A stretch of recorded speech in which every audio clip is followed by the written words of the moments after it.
Police সপ্তাহ উদযাপনের আজ দ্বিতীয় দিন নেশামুক্ত ত্রিপুরা গড়ার আহ্বান জানিয়ে আজ সকালে পুলিশ কর্মীরা দৌড়ে অংশ নেয়। পাশাপাশি হয় বসে আঁক প্রতিযোগিতা। একটি প্রতিবেদন। পুলিশ সপ্তাহ উপলক্ষে আগরতলায় আজ নেশামুক্তি দৌড় অনুষ্ঠিত হয়। আগরতলার উমাকান্ত মাঠে এর উদ্বোধন করেন পুলিশের মহানির্দেশক অনুরাগ।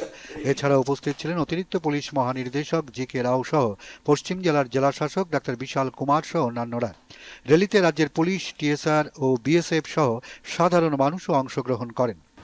नशे के बारे में जो ड्रग एडिक्शन है उसके बारे में जागरूकता क्रिएट करना, अवेयरनेस क्रिएट करना।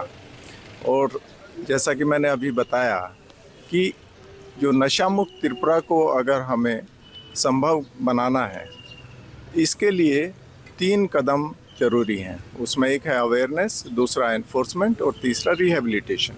পুলিশ সপ্তাহ উদযাপনের অঙ্গ হিসেবে আজ গোমতী জেলা সদর উদয়পুরে অনুষ্ঠিত হয় রান ফর নেশা মুক্ত ত্রিপুরা। সবুজ পতাকা নেড়ে এই কর্মসূচির সূচনা করেন জেলার অতিরিক্ত পুলিশ সুপার ঋষভ। কৈলাসহরে পুলিশ প্রশাসনের উদ্যোগে আজ সম্মিলিত দৌড় অনুষ্ঠিত হয়। কৈলাসহরের ঊনকোটি কলাক্ষেত্র প্রাঙ্গণে পতাকা নেড়ে এই দৌড়ের সূচনা করেন জেলার পুলিশ সুপার সুধান্বিকা আর।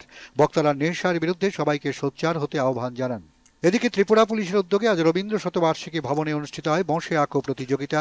উপস্থিত ছিলেন সস্ত্রীক পুলিশ মহানির্দেশক অনুরাগ। প্রতিযোগিতা শেষে বিজয়ীদের হাতে পুরস্কার তুলে দেওয়া হয়েছে। সব মিলিয়ে সারা রাজ্যে নানা অনুষ্ঠানের মধ্য দিয়ে পালিত হচ্ছে পুলিশ সপ্তাহ। দূরদর্শন সংবাদ, ত্রিপুরা।